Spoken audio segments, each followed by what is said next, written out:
Hello, everyone. Hello, hello, hello. I'm Doc Hogg, and this is Comics and Variety, C&V Sundays. I have with me today my guest Shane Mess. How are you, Shane? Doing pretty good today. Yourself? All right. Never better. Well, that's probably not true, but I'm doing good. So, all righty. We're going to be talking about Shane's project, Cryptic Legends, the Mothman, which will be launching later this month. Is that correct? Yeah, it'll be on the last week of this month. All righty. Very, very good. I'll also be talking just a little bit about my project, Tilt Part 2, which if you sign up, and the sign-up pages to both of these, Cryptic Legends, the Mothman, and Tilt 2 are in the description below.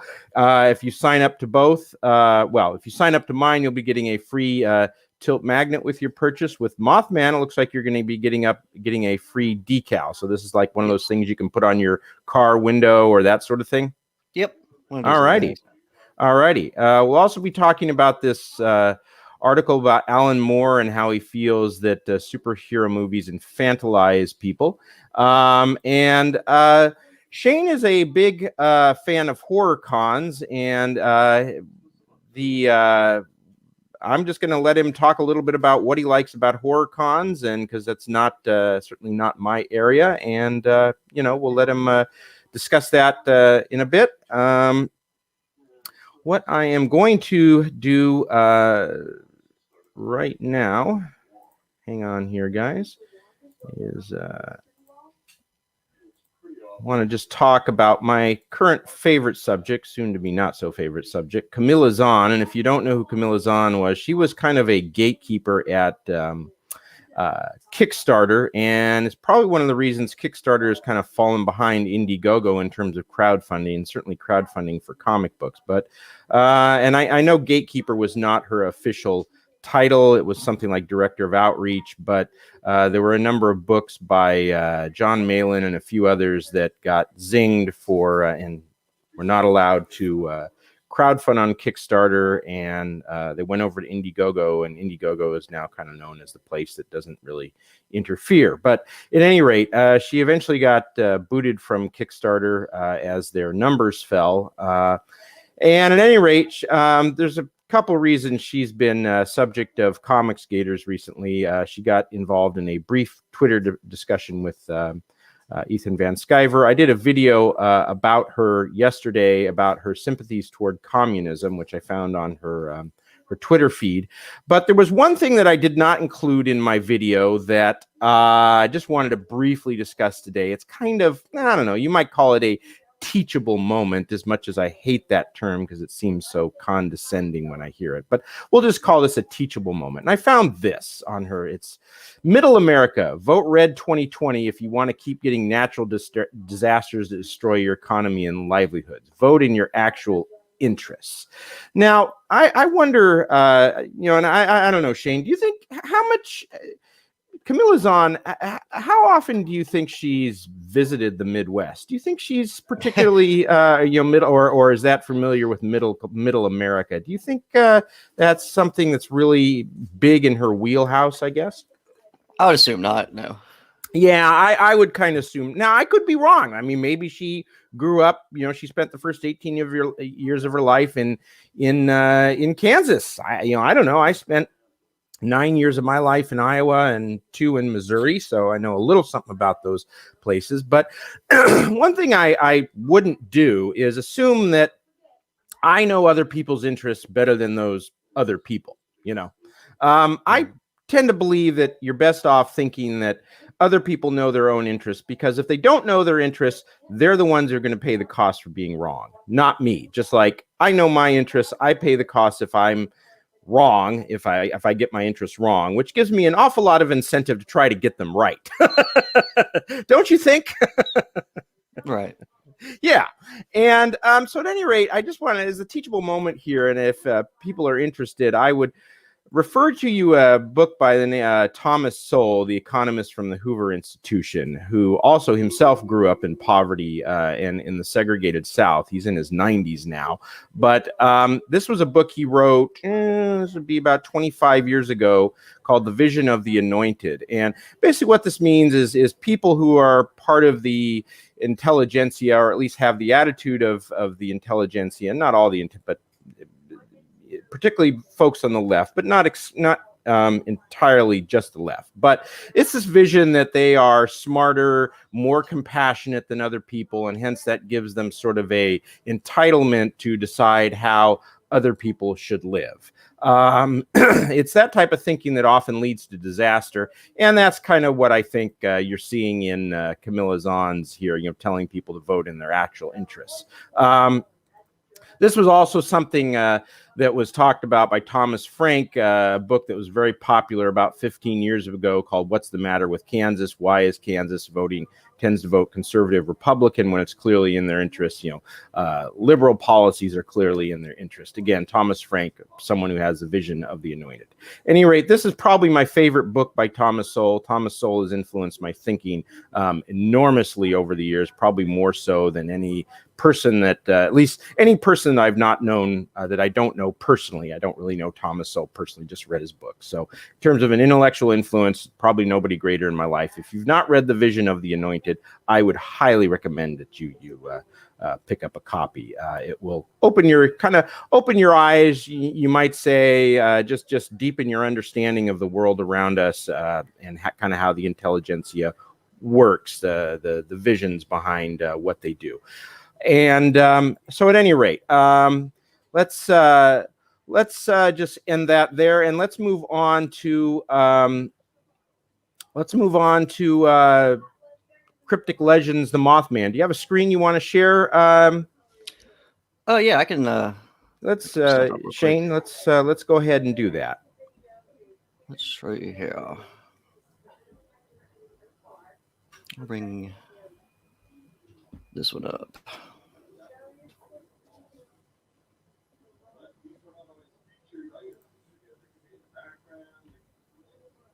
There we go. So, all right. Yeah, go ahead, please. Give us your elevator pitch first.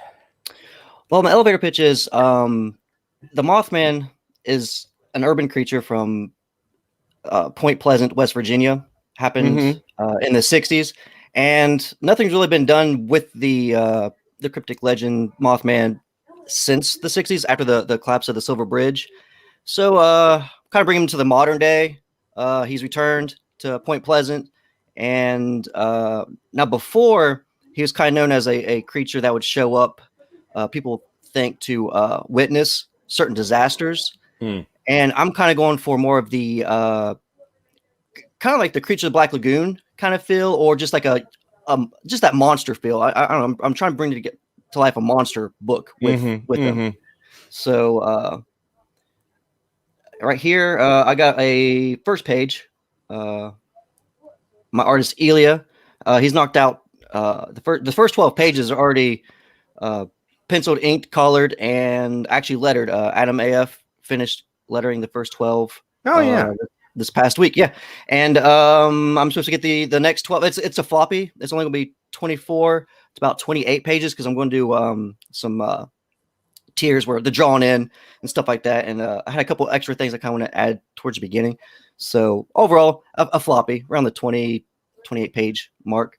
So, but yeah, blah blah blah, right? But yeah, tell us a little bit about the plot. Like I said, with it being like a 20-something page, I don't want to give too much away, but like I say, it's been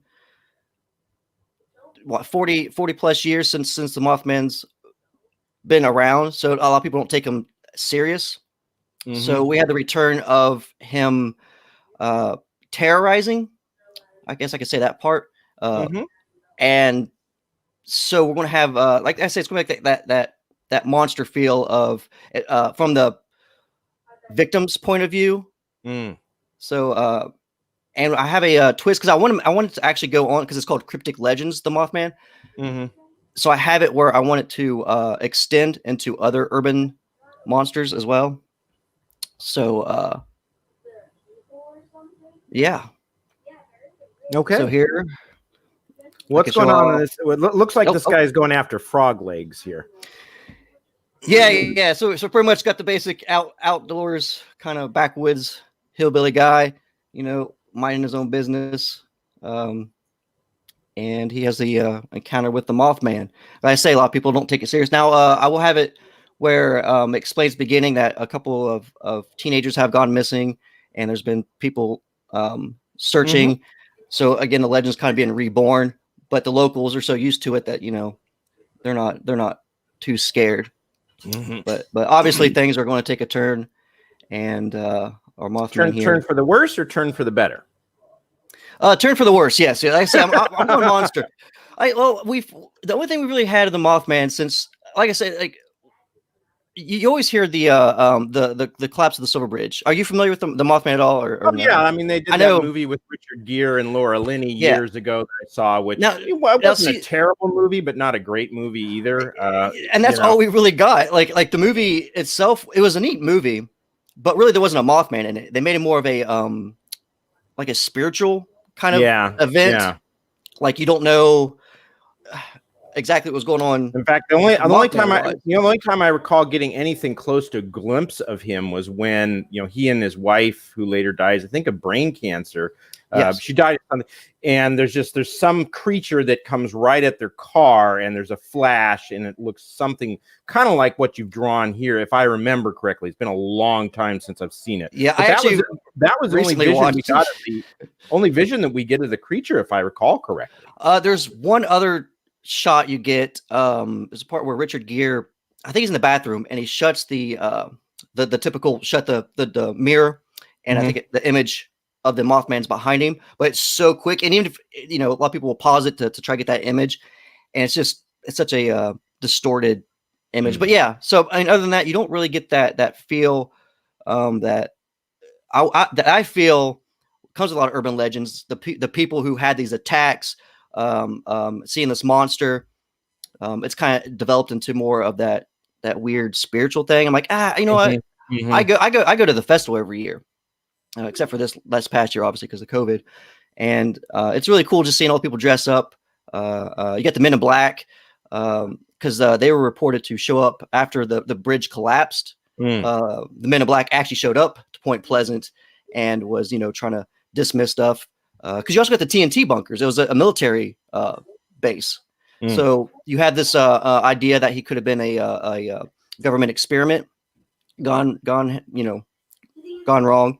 And the government tried to cover it up by having the bridge collapse and then gathering their lost specimen. So there's a lot of stuff you can really do with the Mothman, other than like I say, the Richard Gere movie. So that's what I'm kind of taking. I kind of want to do that old school monster feel. I know the CG community has a lot of like superheroes, and I haven't seen too many monsters. I know there's I always say this wrong. Chinu. Yeah, the Chinu. Yeah, Graham Nolan. Yeah. Which I did back that one. We had him on a few weeks ago. He was a really great guest to have. But yeah, go ahead. Yeah. No, you're fine. I'm excited about that book actually, because I love seeing those urban legends. So other than his, I haven't seen too many monsters. You might know. Like I said, you've been around here longer than I have to know what monster books are popping up. I know there's a lot of zombie books, but I haven't seen too many of the monster movie kind of feel. So well, I think one reason you don't see it, horror is a little hard to do in comics, and I'm that's a real boy. That's a nice page. I like that. Yeah, that's Pat Maxton. What is this, the cover, or is it? This is one of them. Okay. All right. Well, horror's it kind of. I think of all the genres, horror is arguably the toughest to do in comics, because it's kind of hard to do a jump scare in a comic book. You could turn the page, and you could gasp a little bit, but it's not like reading a horror book where there are no images. Like Stephen King, where there are no images, so your imagination takes over, and you can freak out as a grown adult and pull the cover over your head and crawl up in a ball and whimper like a little baby. Or is that, I'm sorry. Is that just me? No. One of my favorite books is Stephen King's It, and so I start. Right now, I'm reading his book. What is it? Desperation, and that is a fucked up book. Yeah. Well, no, go ahead. I'm sorry. No, you're fine. Go ahead.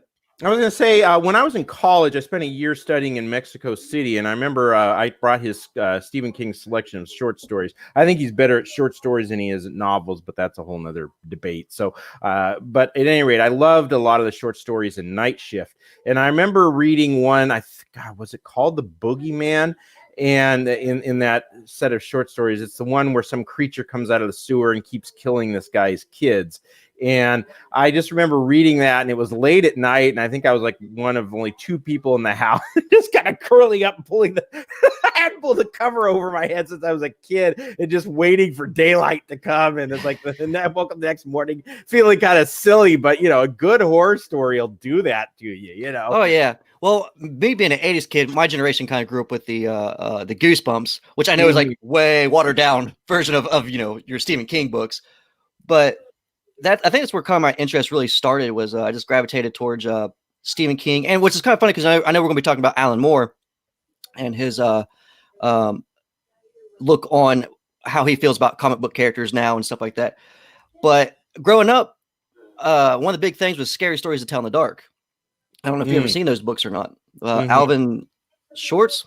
I actually have that saved somewhere on here, but those images were some scary stuff. They definitely weren't kid friendly, but as a kid, like those things were always checked out at the library. When kids did the library thing. But so I don't know. I know we're going to get on that subject here soon. So it's kind of when he talks about comics being for kids and stuff, and I look back and I'm like, man, I don't know. I had some pretty creepy stuff in the '80s, but let's see. Yeah, this is the Alan Moore, the Pat Maxton piece.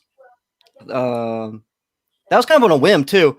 He was just like, "Hey, anybody want some work done? Hit me up." And me being new, I didn't know if he would be that interested, but yeah, he was up for doing a piece for me, and so he did this. My colorist got a hold of it and colored it up for me, so I was pretty happy with that. What else do I got? This is the that's a strike. I mean, that is a really striking image. That's really nice. Is that's going to be a variant cover, you think? This one? The bat. Well, the one that just. I mean, I like this too. It's really nice. But the Pat Max. Yeah, that will be the second cover. Yeah. The first one's gonna be the Preston one. Yeah. This right here is the Joe Ball piece that he just sent to me a couple days ago, and I sent that off to the colorist, so I should be getting that in the next couple of days, probably. Excellent. Well, you're moving along. Looks like you're going to have a good portion of your comic finished before you. Yeah. Which campaign. I didn't even plan on it that way. Just the artist is moving along pretty quick, and the colorist ended up being faster than I thought he would be. So I'm like, all right, I guess we'll go for an October, because I didn't really want to launch in a. I mean, I guess at the end of October, you are kind of going into the November, December, but which I do need to talk to JB, because we talked about launching on Halloween, but I really don't want to launch on the same day that Mandalorian kind of starts up again. So I might back up a couple of days, you know. But it'll be in that week, but because I'm on vacation that week, so I'm like, yeah. Well, I think it's a good time, probably a good time to launch. You don't want to launch. My understanding of Indiegogo, and I haven't seen the numbers lately, so this could be out of date. Is things start to fall off some in December, and then it doesn't pick up again until February. But I think you're probably still good in October. Mine's going to drag on into December. But is this your first campaign? Yes. Okay. I teamed up with Joe Ball and Sean Sweens. Sweens is doing Oddity. Joe Ball. Oh yeah, you probably know him on plenty of other projects. Did Sweens do your the icon on your Twitter feed? Yeah. Okay, because I was looking, I'm like, is this the same guy from Oddity? And I'm like, okay, I don't remember Shane Mess being part of Oddity, and then we are in Oddity, by the way. Yeah, I don't know. Yeah, he's actually posted some new inks. We told him, like, you might want to post some stuff there. He's like, yeah, I'll get to it. But they approached me. Well, JB did, about coming into CG, because I did chapter books, like kids Goosebumps books, where I kind of started doing stuff. And I've known Joe Ball since high school. And he's like, hey, why don't you give the comic book thing another try? Got this Comics Gate going on. He's been at it since like the beginning. And so I'm like, all right. So I got introduced to some good people. I mean, you probably know some of the hardline guys, like Zaid Comics, Oh, sure. Oh, sure. Ace, Sim. So Mhm. I got introduced to these people, and then eventually it turned into to Joe and Sweens wanting to start a small studio, and so me, Sweens, and Joe teamed up, and actually have a studio. And the Mothman is actually the first joined piece that we got. The next thing we're doing is Death, Death, Death, which Joe will be more on that side of coming on the streams and talking about that. I got in charge of the Mothman. I kind of suckered him to it, I think, because one, I'm a horror guy. I'm like, hey, we're all from Ohio. Let's do Mothman. So Are you on the Ohio part that's close to West Virginia, or? Yeah. We're only about hour and 40 minutes away. Okay. So, like I say, so it's no trouble at all for me to go up to the festival every year. This is the Mothman festival, not necessarily the horror festival. No, yeah. The horror festivals, Horror Hound. I don't know exactly all places Horror Hound hits. I know it does hit Ohio, Kentucky, and Pennsylvania. I'm pretty sure a couple other places. Is that a whole nother myth and legend, the Horror Hound? No, it's actually this is the Preston piece. But oh yeah. It's kind of like I started off going to WizardCon and stuff like that back in the early 2000s, like anybody else. The Comic Cons, and when I start really getting into the writing side of things, and I base stuff more on horror, I had to start kind of looking into the horror festivals, and then the Horror Hounds. I don't think it's too old. It's been around for I don't know, at least eight years or so, I think. But it's gotten a lot bigger. It kind of sucks because I'm sure have you ever tried to set up at like Comic Con back in the day? No, never have. It was a lot. It was a lot easier. So, It was a lot easier back in the day, but it got more expensive. The more all that's changed too. I mean, Alan Moore wants to talk about how comics have changed. The Comic Cons themselves have changed tremendously. Due to I think a lot of TV shows and movies on that side of things for me, because I when I gravitated towards the Horror Hound because it's all horror. So the first one I actually got to go to for a booth, it only cost me $500 for a booth, and I was literally like 3 booths away from what's his name, the Lady Death creator. It starts with a P, right? Well, let me look it up here and see if I can, but you know what I'm talking about. Yes. But yeah, I was so close to him, and for $500, I was like in the main room and all that. But like Comic Con, it got Horror Hound and stuff like that. It's gotten so huge because of TV. You got Walking Dead. So Brian Pulido. Yeah, Brian Pulido. He does crowdfunding stuff now too. Yeah, but it was really fun back in the day when I first started gravitating towards that. It's like I say, it's like going to a Comic Con, but it's all horror. So instead of seeing like booths of the DC toys and stuff, you get the horror ones and stuff like that. And the guests are more leaned towards, instead of like your Jason Momoa type character, you got like, Tobin Bell from Saw and stuff like that. And but yeah, it's got kind of expensive though. Like I kind of stopped trying to set up in those, because like I said, when it first came out, it was like $500 for a booth. Now, if I want to get like in a main room or something, it's almost like $5,000. I'm like, how the hell am I gonna make $5,000 back in this? Yeah, you make kids. My books only go for like $7.99. My kids' books, I'm like, Oh, so you made? I didn't know you made kids' books. Tell us just a brief bit about that. Yeah, like I said, that's where I kind of started, because so I'm a huge Goosebumps fan. Being an '80s kid, I started. Here, I'll grab a. Again, it pays to have Joe Ball, as one of your best friends. So he actually did the covers for me. But yeah, I did these little Goosebump kind of sized chapter books. I was actually working on my third. I actually had the third one written, and that's when Joe Ball got a hold of me and says, "Hey, we want to try the comic book side of things." Now, granted, getting into comics, I have realized it's a lot more expensive to produce a 24 to 28 page comic is a lot more expensive than a chapter book, due to hiring an artist and all that coloring and lettering, and it's been a lot more fun. Like I say, I'm so new to the stream, getting on streams and stuff.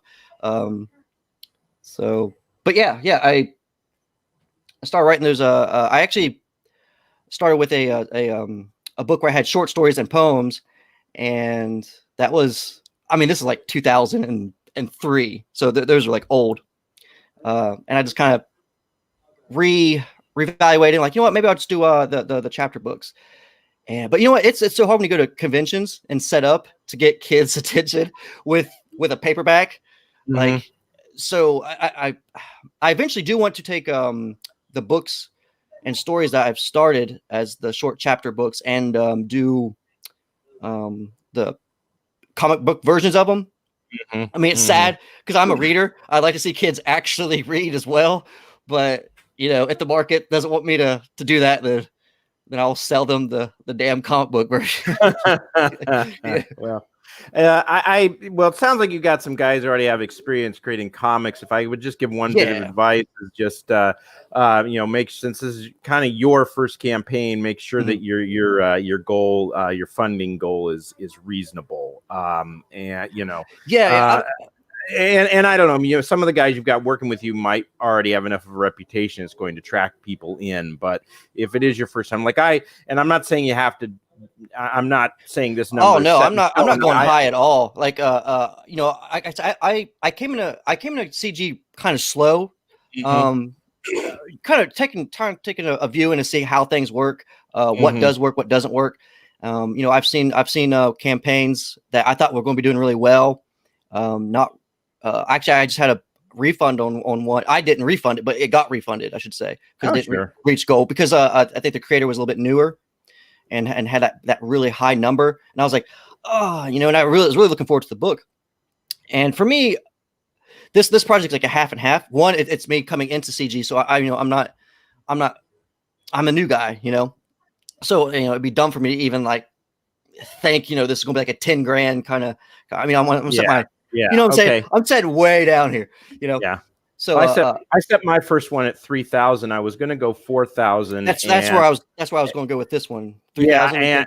3,000. No, it was I just made sure the number one advice in terms of actually doing the campaign, as I was like, how do I make the money? And someone just said, you got to do a lot of shows. And that's fortunately something that I did. And I've got I actually have a Excel file listing a whole bunch of shows and who runs the shows, which remind me when we get off, I'll get your email and I will send that to you, because it's an easy compilation of all the shows that you can start reaching out to. I did like over 30 shows in 60 days during my campaign, and I'm hoping to do at least that this time. Yeah, well, I was just I was hustling and I went on every one, and I had one guy who was actually toward the middle of the campaign asked me how many shows I was going on and was I doing enough, and now look, he's got a show, and so I immediately hit it. I said, well, I'm doing as many as I can I come on your show? And I kind of got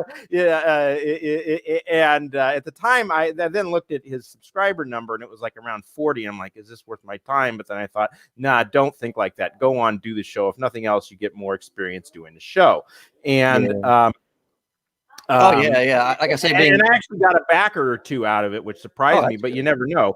Yeah, but the thing was the thing was setting a reasonable goal is, especially for someone like me who does suffer from some anxiety, is you're it's almost like white knuckling it or chewing your fingernails at times, hoping that you're going to get there. And because you're going to have those periods, of at least a couple of days where no one backs your book and you're like, oh, and then, and it comes in bursts. Sometimes you'll get $100, $200 and it's like, and then you go into those lulls again. And so, it's a roller coaster ride, and so having a reasonable goal and as you get closer to it, it's the anxiety is relieved. And gosh, what else might I recommend?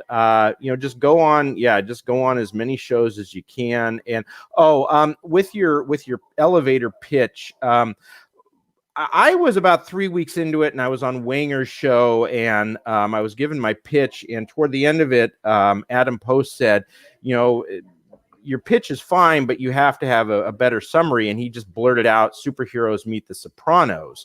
And I was like, holy crap, that's a great one.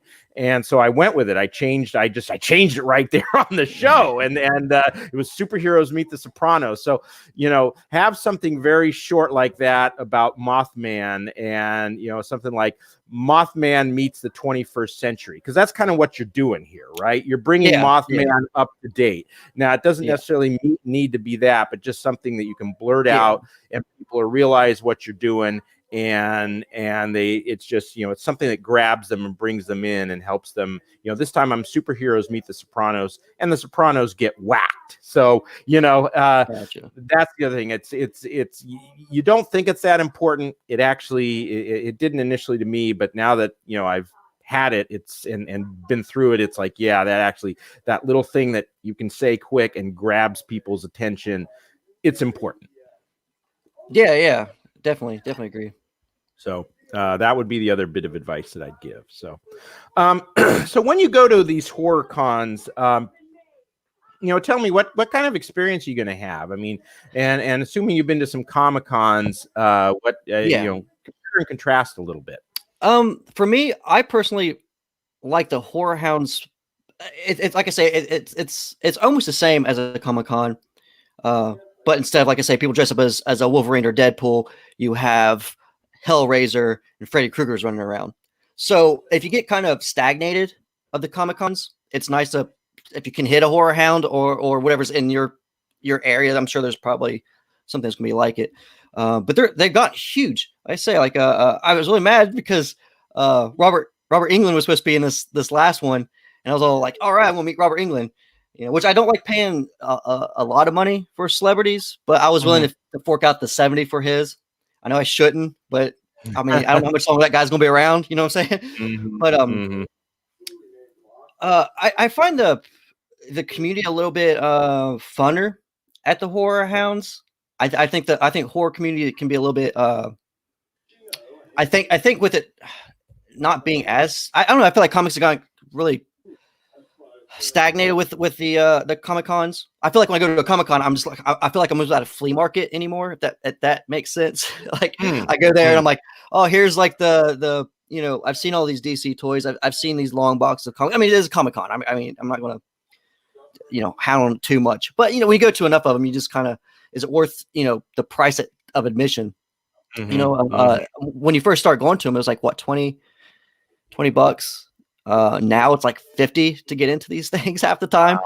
Yeah. You spend nearly, like, if you want to take you, your girl, and a kid, you're going to spend $100 just to get into a damn Comic Con now. I'm like, that's pricey, and that's where I fall flat on the booths and stuff, because I'm like, I kind of look at it as, well, if somebody's going to pay $100 to get in, these Comic Cons have been flooded with washed. I don't want to say washed up. That's mean, because Horror Hound's the same way.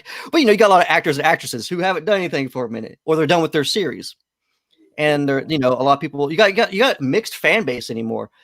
Like Comic Con and Horror Hound's getting this way too. Horror Hound used to be a lot funner. You used to see a lot more horror guys running around. Like I used to see guys. Almost like it was like going back in the 80s. You'd see guys wearing leather jackets with the spikes on it, with the Misfits, and but they'd have like their face all like gashed open and stuff and bloody, walking through Horror Hound, and that was just a norm, and it's really cool. You just see all these people dressed up, and really that audience. So it's kind of like a flashback into the 80s, early 90s kind of thing. But now with Walking Dead being so big, Stranger Things. I mean, I can't. I like Stranger Things, so I can't bash it too much. But these Horror Hounds have kind of clicked onto what Comic Con has done, and banking off a lot of their actors and actresses. So it's become a little more corporatized. Yeah, and it's not the sort of laid back, kind of relaxed, loose atmosphere it used to be, which is the first one I went to, it was crazy because like I got there early because I actually got set up at that one, and this is when Sid was alive from the Rob Zombie films. I can't remember his last name, but he was just walking. I got there early. He was walking around. The cast of Boondock Saints was walking around. It was very casual. But it's like Sid Haig, I think that's what you're talking about. Yeah. Now with, like I say, with with the audience merging with TV audience, I should say, because there's horror fans, it's like comic fans, but you also got the TV fans. So you start merging that, and then all of a sudden the cons have kind of switched to everybody's there to get an $80 autograph and then leave. I got friends who do that. They're like, I'm going to show up. I'm like, you're going to spend $100 to get in. You're going to spend $100 because when you first go to cons back in the day, you just had a little flip up phone and you take that little picture, and they didn't really charge. They might charge like $5 extra, But now those big guys have caught on to that. Now you can't. Now it's like $35 to $40 just for an autograph, and then $100 if you want a photo op. I'm like, a photo op, $100. By the time you get home, the damn thing's not worth $15 online. So for like a 5-second experience and I'm one of those people like I can blabber on, but I'm not really good with people I don't like. Strangers, like if I just kind of like walk up to you, I don't know. I know your role in a movie, but I don't know you. So I'm like one of those guys who like walks up with my thing. I'm like I met the chick from The Craft. I can't remember her name. The main chick, the main goth girl, Nancy. I don't know her real name, but her name is Nancy. And I literally walked up to her because I like The Craft. And I was like, I don't have anything really to say.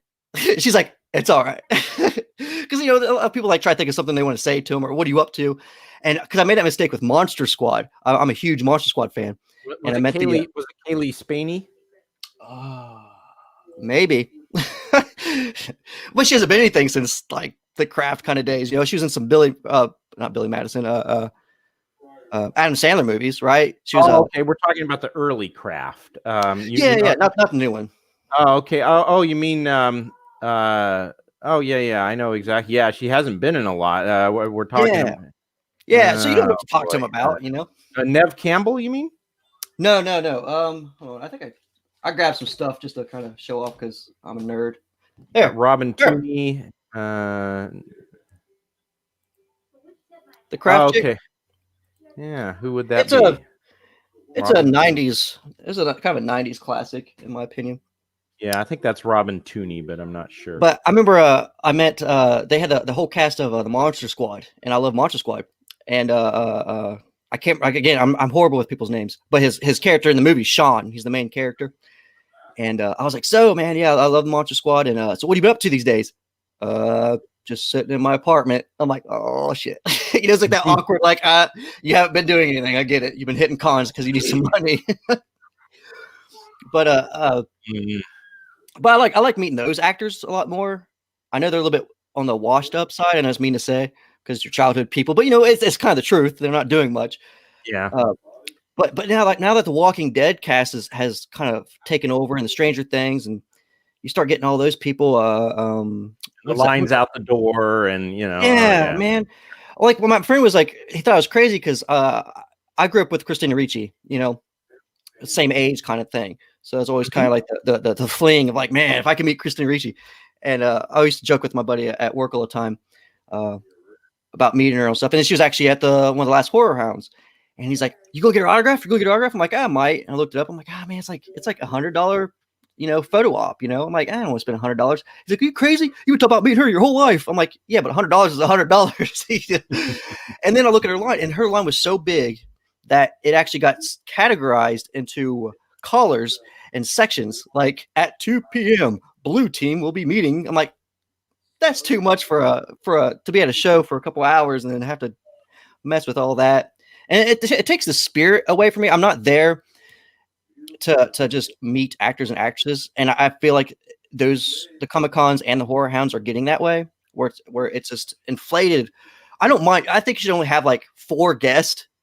And I like when they have a panel. Like I started going to anime ones there for a little bit. I went to like an anime stage. I'm not the most influential in the anime side of things, but I'll watch it here and there. And I start going to a couple of those, and they're really small shows.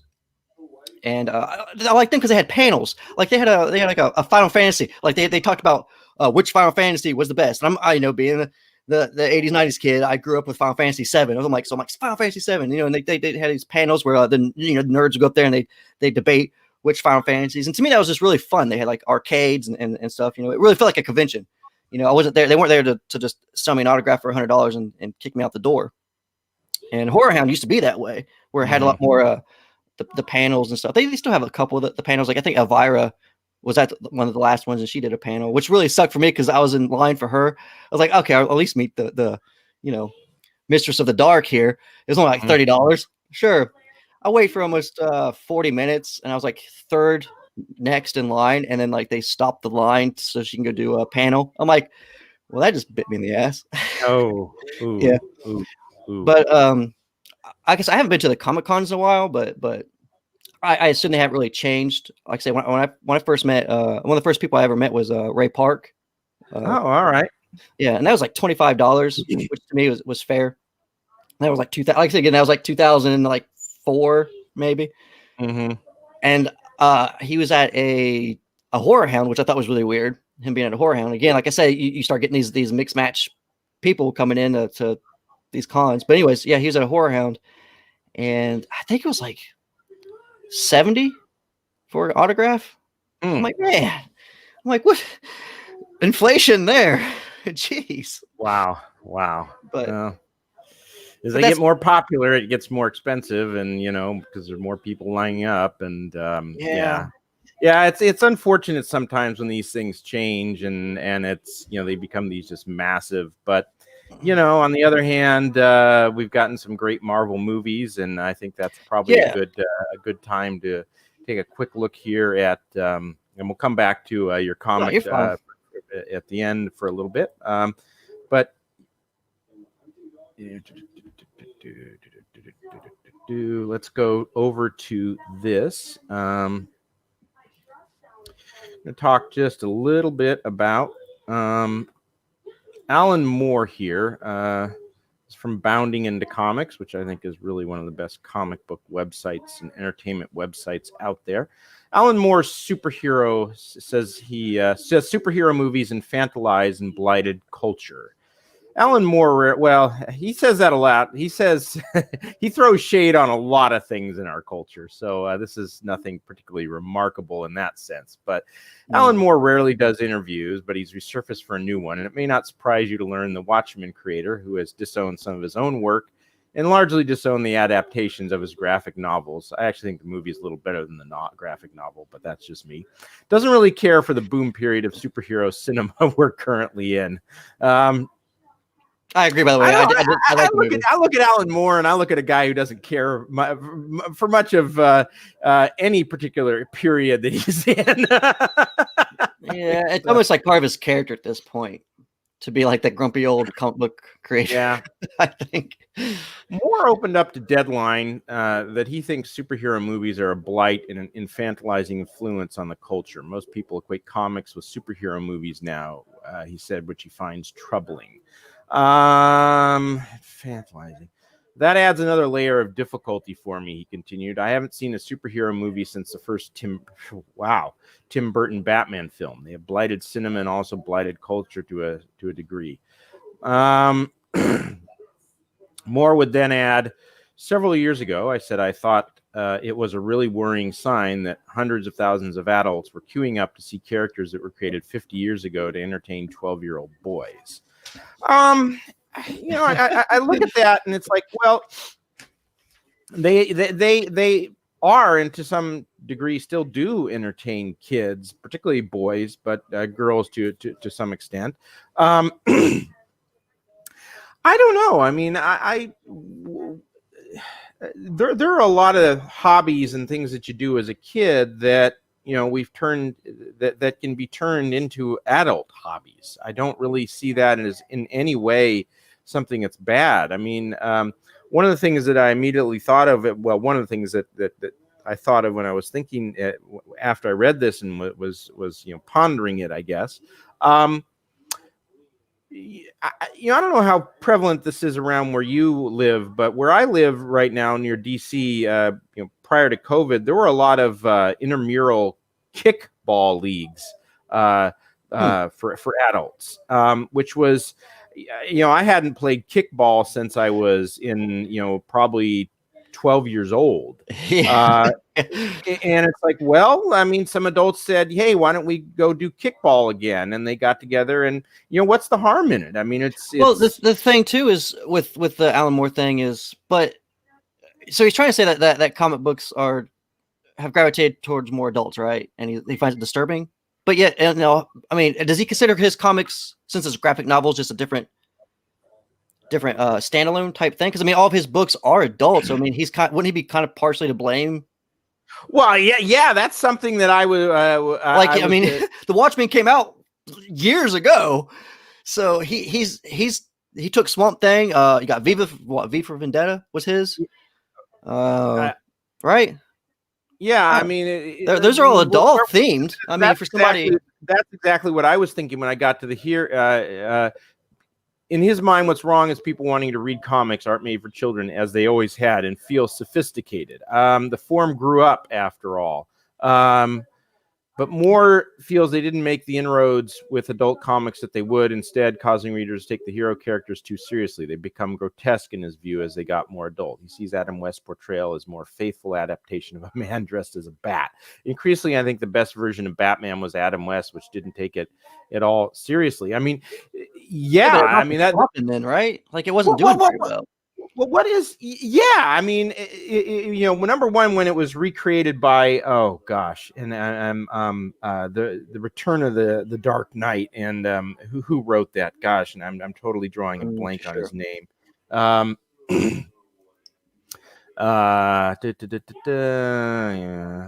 I can't.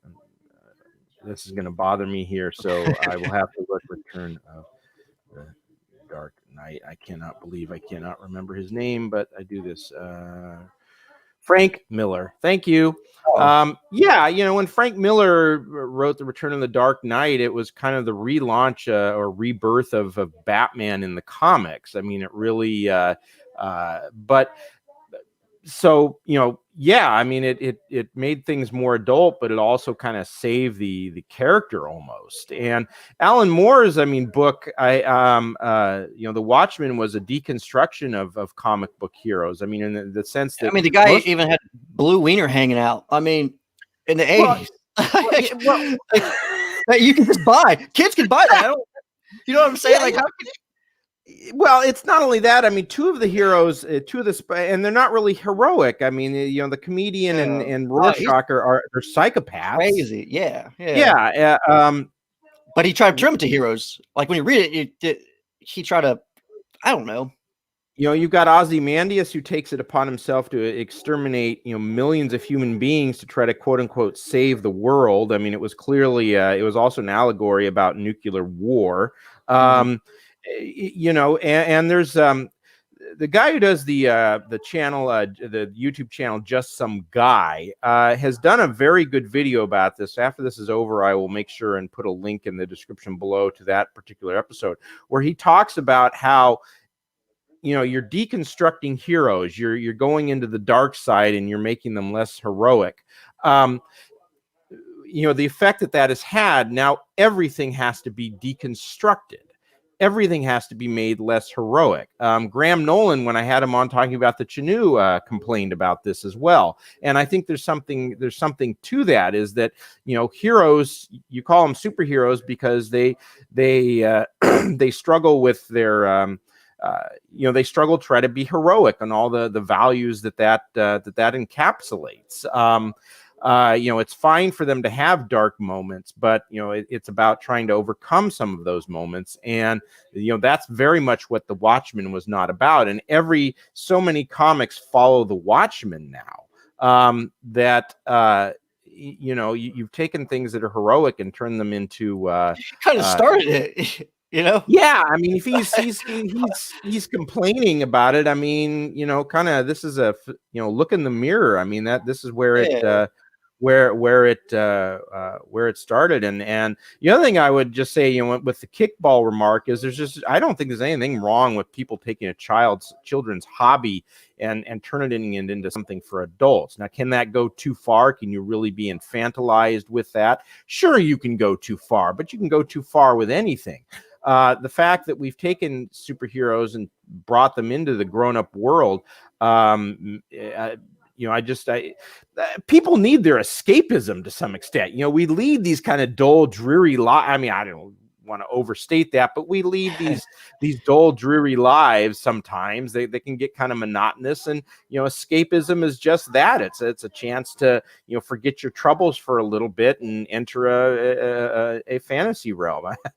I'll never. It always reminds me of this remark. I was watching a documentary on Motley Crue, and Vince Neil was talking about how he didn't like grunge music, and when asked why, he said, well, it's all about how life is, and he didn't use the word screwed up, he used a different word. He said, how life is screwed up. Yeah, life is screwed up. That's the point of a rock concert, is you get to go there for 2-3 hours and forget about all that stuff. Right. So, I mean, so people play kickball for maybe an hour in the evening. Now, was he talking in this article too? Was he talking more on the movie side as well than he was the comics? I think I think both. I mean, but Moore feels they didn't make inroads with adult that they would, instead causing readers to take the heroes too seriously. So he's talking about comics. He's talking about the movies, and the way the industry has changed. It's graphic novel now. It's entirely priced for an audience of middle class people, he stated. He added, I have nothing against middle-class people, but it wasn't meant to be a medium for middle-aged hobbyists. It was meant to be a medium for people who haven't got much money. I don't know whether he means poor people, or maybe I assume he means kids. Well, yes, but the kids don't necessarily have money either. It's their parents, and you're probably better off with an industry where the parents are into it to some extent, and so they want to get their kid into it. I mean, that's probably a better marketing approach, I suppose, if you want to call it that. So at any rate, yeah, I'm sorry. He's such a curmudgeon now. It's like anything modern, anything that's good, he's against it. Yeah, I can't think last time I even followed anything with Alan Moore. But he does seem to kind of poke up once in a while, and with some article of how he hates the industry. So. Yeah. All righty. Well, why don't we finish off here with you just talking again? The sign up page to the Mothman is in the description below. Let's just give us one more pitch for the Mothman. And hang on, let me go back to that screen. Sorry. Oh, you're all right. Go ahead. Oh yes. Again, Cryptic Legends, the Mothman, the modern day Mothman. Say it's going to be out the last week of October is when we launch. We got some great artists from the Pat Maxton to Sean Sweens, Joe Ball, Preston, Sims working on a piece. So I'm going to have plenty of awesome art coming along with the project. So yeah. All right. Excellent. Okay. Well, thank you so much for giving some of your time this Sunday morning. And I will be back with a short live stream tomorrow, C&V midday. And also Lenore King, my colorist, should be coloring a page this Tuesday on Indie Comic Stream Tuesday evening, 8 p.m. Shane, once this launches, you'll have to come back and do that stream as well, so we can hopefully get you a backer or two. And thank you everyone who showed up, and peace.